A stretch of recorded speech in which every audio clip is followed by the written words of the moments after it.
Hey everybody, and welcome to week 4, our last week together in Instructional Systems Design Foundations. This week we are closing with a discussion of implementation and evaluation. And on your ISD checklist, which we've been using for the last few weeks, evaluation and implementation are sort of merged together. So what we're going to do is talk about evaluation according to the most common framework or common model that you'll find within ISD or workplace learning, known as the Kirkpatrick's 4 levels of evaluation. There's quite a bit of discussion in modern ISD about whether or not this is relevant or useful, but either way, it is the most commonly accepted model, and in a foundational course, it's important to know these terms and how to apply them. So basically, Kirkpatrick says that there's 4 different things that you want to evaluate during and after a learning event. And the first thing, which we call level 1, and that you are probably familiar with, is reaction. It simply looks at the reaction of the learner to the learning event. Did he or she like it? How did they receive the event? It's really a customer satisfaction index or type of rating. It doesn't really tell us too much about what was learned or the quality of the content, but it does give quite a bit of information to which we can respond to try to improve the delivery of the learning event. So the first thing that you want to evaluate for a training event is reaction, or level 1. How did the learner like or receive or react to the learning event? The second thing that you typically do, or in common nomenclature, is you do a level 2 evaluation. You go in and determine what the student actually learned. Did learning take place? And you do this by measuring the degree to which the learner has achieved or mastered the learning objectives. So this would be measured through testing or observation, some kind of role play or case study, an exam, but there's lots of different ways to see whether or not the learner has achieved the learning objectives and whether or not learning has taken place. And this is typically called a level 2.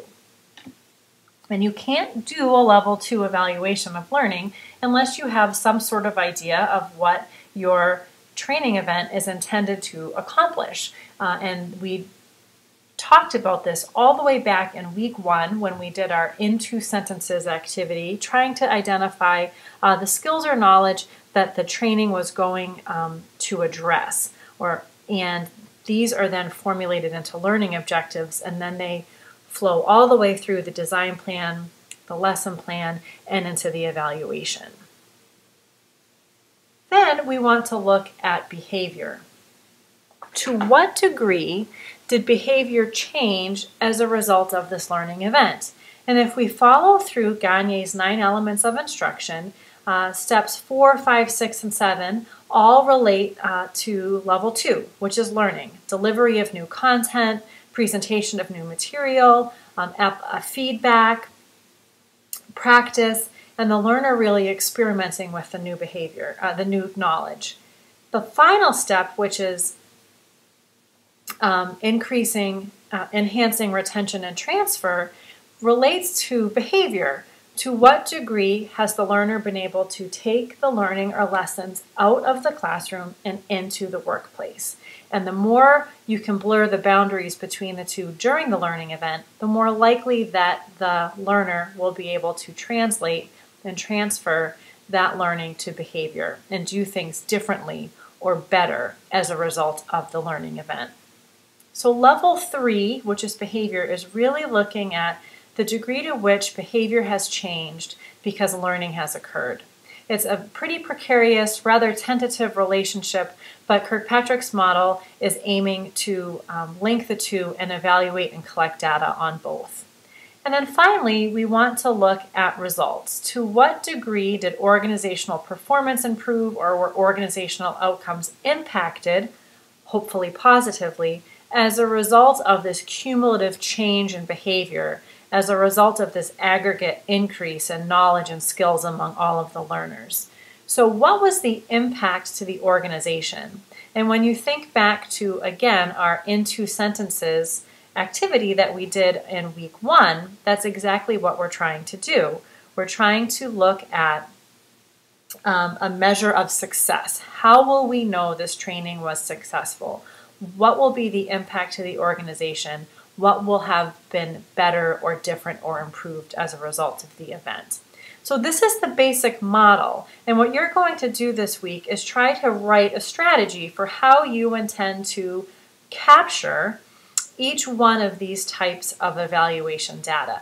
What will you do for reaction? Will you administer a survey? Will you do some sort of focus group? How will you measure learning? Based on your learning objectives, will you have some sort of role play? Will the student have to take an exam? Will they have to do a certain type of performance or assemble a piece of machinery? How will you measure achievement of those learning objectives? And then you'll do the same for behavior and results. How will you capture that information? Where will you look? What questions will you ask? And of whom will you ask those questions?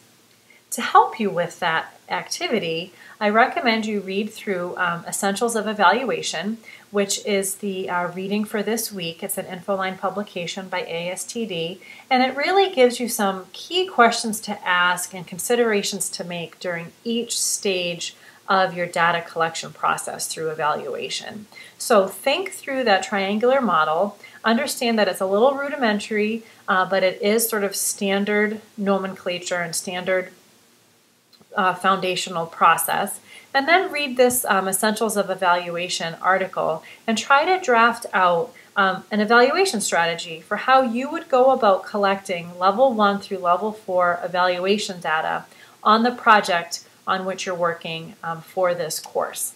Good luck.